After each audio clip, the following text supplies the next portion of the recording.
Alright mga kapatid, matapos nga makisali ang Amerika sa laban ng Iran at ng Israel, 'di ba? Bigla-bigla na lang silang nag-surprise attack doon sa tatlong nuclear facilities ng Iran sa pamamagitan ng kanilang B-2 bomber. Nag-anunsyo ngayon mga kapatid si US President Trump na posible umanong magpadala ng air defense missile sa Ukraine versus Russia. Naku to, ano to, makikisali na naman ba ulit ang Amerika mga kapatid? Yan ang ating aalamin sa balitang to. Mula rito sa PTV Philippines, no? Basahin muna natin itong report. Ayan, no? US President Trump posible umanong magpadala ng air defense missiles sa Ukraine versus Russia. 8 ang patay sa riot ng anti-government protesters at pulis sa Kenya. Dating DepEd Security Armin Luisro itinilaga ni Pope Leo the 14th bilang isa sa mga bagong opisyal ng Vatican Office. So ito pala yung mga laman nitong balitang to. Pero syempre pag-uusapan lang muna natin dito mga kapatid is yung balita nga about doon sa air defense missiles na balak ipadala ni US President Trump sa Ukraine mga tol, no? So bago natin to simulan, syempre wag mong kalimutan mag-subscribe. Click mo na rin ang notification bell para ma-notify ka whenever na may mga bago tayong reaction video tulad nito. Huwag na natin patagalin pa, panoorin na natin to mga tol. Isinulong naman ni Ukraine President Zelensky ang pagkakaisa para sa hustisya laban sa Russian war criminal. Kasabay ng pagharap niya sa Council of Europe sa France. Tagal na rin itong gera dito, no? 2022 ba? Nung nagsimula ito, mga tol, yung talagang pumutok yung inatake sila ng Russia, no? Buong akala ng lahat, 2 linggo lang aabutin ito, pero grabe, lang taon na, no? Habang relasyon nila sa Amerika, mas nagiging positibo na. Ang detalye sa sentro na balita ni Joyce Salamatin. Parang naalala natin, no, pinalayas ni Trump si Zelensky, no? It will take strong political and legal cooperation to make sure every Russian war criminal faces justice, including Putin. Ito ang giit ni Ukrainian President Volodymyr Zelensky kasabay ng panawagan niya ng pagkakaisa ng Europa at Estados Unidos para mapanagot ang mga umano'y Russian war criminals. Kumbaga nananawagan siyang pagkaisahan na natin itong Russia para mapanagot na sila, no? Parang ganun ang kanyang panawagan. At Estados Unidos para mapanagot ang mga umano'y Russian war criminals, kabilang na si President Vladimir Putin. Ginawa ni Zelensky ang Kaso merong matinding deterrent si Putin mga tol eh. 'Di ba? Nasa Russia ang pinakamaraming nuclear weapon sa buong mundo. Russia ang may pinakamaraming ganyan. So ang laging panakot mga kapatid ng Russia kapag sila ay malalagay na sa alanganin o kapag sila ay matatalo, ibig sabihin kapag hindi na maganda ang kanilang lagay, damay-damay na tayo, no? Papakawalan niya mga tol yung kanyang mga nuclear mga tol. Kaya alam mo yun, yung mga leader nitong bansang to, kahit sabihin natin yan ay banta pa lamang, di ba? Pero syempre, mahirap na mga tol. Mahirap na kung gawin nga ni Putin yan kapag halimbawa masusukol na siya, bigla niyang gawin yan. Kasi sabi niya, kumbaga ano no, wala na rin naman akong pakikinabangan sa daigdig na to, wala rin kayong pakikinabangan. Di kayo mananalo, pare-pareho tayong talo.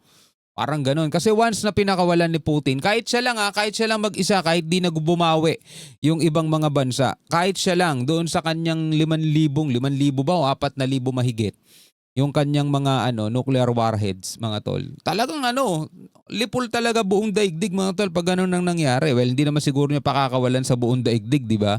Pero grabe yun mga kapatid. ang panawagan sa harap ng Council of Europe sa France, kung saan pinirmahan niya sa isang kasunduan para bumuo ng special tribunal na lilitis sa mga opisyal ng Russia dahil sa kaso ng crime of aggression.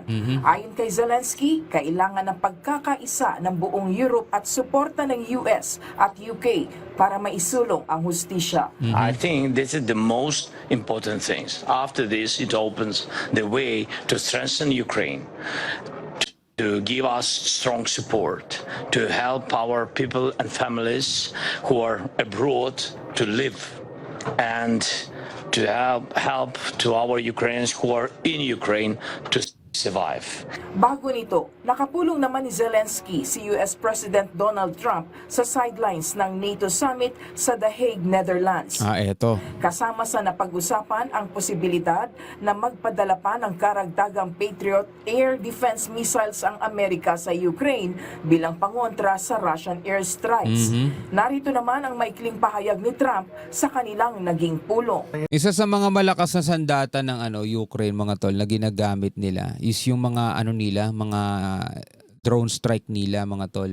Yung drone na hindi nagpapakawala ng missile yun mga tol. Yung drone na kapag dumikit sa'yo, sabog ka talaga. Yun ang isa sa mga nila panapo. Kasi bukod sa mura lang mga tol, yung cost nun, very effective din laban sa kanilang mga kalaban. No? So panoorin natin si Trump. Strikes. Narito naman ang maikling pahayag ni Trump sa kanilang naging pulong. It was very nice, actually. You know, we had little rough times sometimes. It was couldn't have been nicer.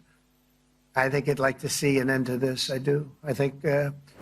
So hindi nga kasi naging maganda yung huling pagkikita nila ni Zelensky, di ba? Pinalayas na Zelensky dun sa White House mga kapatid.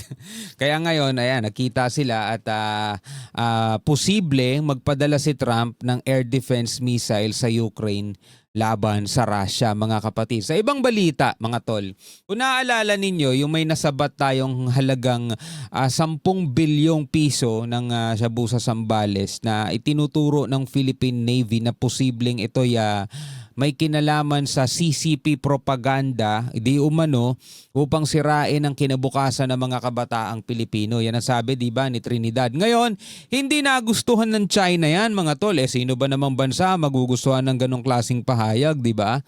Ngayon, ang China umalma. Ayon dito sa isang report mula rito sa UNTV News. Ayan, China, hindi nagustuhan ang pahayag ng Philippine Navy na posibleng konektado ang CCP sa droga sa West Philippine Sea, mga tol. Yan, hindi nagustuhan ng China ang mabigat na pahayag ng Armed Forces of the Philippines sa posibleng may kinalaman ang Chinese Communist Party sa mga illegal na droga na nasabat sa karagatan ng Pilipinas. Tinawag ito ng Chinese Embassy na malisyoso at walang batayan, mga kapatid, no? Well, in fairness to them naman, mga kapatid, may karapatan din silang sabihin yan. Yan gusto lang natin maging fair. May karapatan din silang sabihin yan. Pero, mga tol, since na may Chinese markings nga, mga kapatid, etong mga nasabat, may karapatan din yung ating armed forces na paghinalaan sila. Diba? Ganun naman Pero sige, panoorin natin tong balitang to mula rito sa UNTV News. Hindi nagustuhan ng China ang mabigat na pahayag ng Armed Forces of the Philippines sa posibleng may kinalaman ng Chinese Communist Party sa mga ilegal na droga na nasabat sa karagatan ng Pilipinas. Ang sabi ng China, walang basehan. Ang basehan naman ng Philippine Navy is yung mga Chinese markings na nandoon nga sa nasabat na droga. Tinawag ito ng Chinese Embassy na malisyoso at walang batayan. We firmly oppose the baseless and malicious accusations made by the certain individuals with intention to smear China. Siguro certain individual na tinatawag niya si Rear Admiral Roy Trinidad, no? Roy Vincent Trinidad, kasi siya yung napanood nating nagsasalita nun. Driven by selfish political motives and acting as pawn of the US Indo-Pacific strategy. Oh, grabe. Spokesperson of the Chinese Embassy in the Philippines. Iginiit nito na mahigpit ang polisiya ng China kontra droga at may maayos umano silang ugnayan sa Pilipinas sa usapin ng anti-criminal at anti-drug efforts. Binatikos din ng China ang ilang opisyal na militar ng Pilipinas. On the contrary, it has become the root cause of distrust and the stumbling block to dispute resolution. Na umano'y ginagamit ang issue sa karagatan para palalain ang tensyon bilang bahagi ng estratehiyang pabor sa interes ng Amerika sa Indo-Pacific region. Kamakailan, sinabi ni Philippine Navy spokesperson for the West Philippine Sea, Rear Admiral Roy Vincent Trinidad, na hindi malayong may kinalaman ng Chinese Communist Party. Hindi malayong may kinalaman ng Chinese Communist Party. Yun ang sabi niya, di ba? Sa mga nahuhuling illegal na droga sa maritime domain ng Pilipinas. Well, kasi mga kapatid,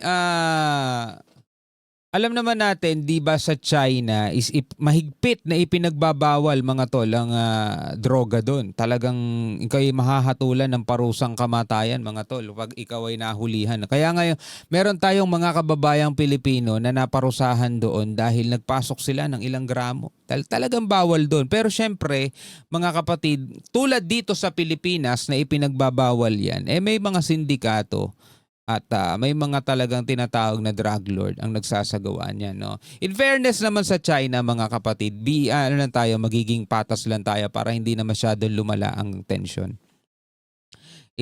May karapatan din naman talaga silang sabihin yan na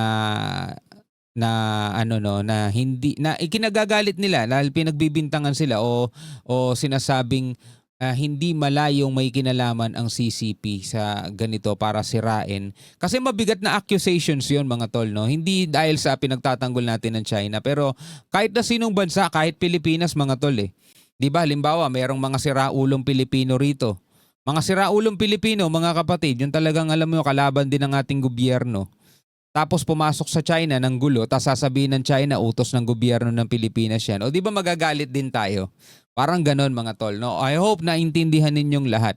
Alright, so bago natin to bakasan, maraming salamat sa inyong panonood at pwede kayong magbigay ng inyong komento, pwede kayong magbigay ng inyong reaksyon, ng inyong saloobin. At huwag niyong kakalimutan mag-subscribe, click nyo na rin ang notification bell. Maraming salamat sa inyong panonood mga kapatid. Hanggang sa muli, ako nga pala si Shobal D. Peace out.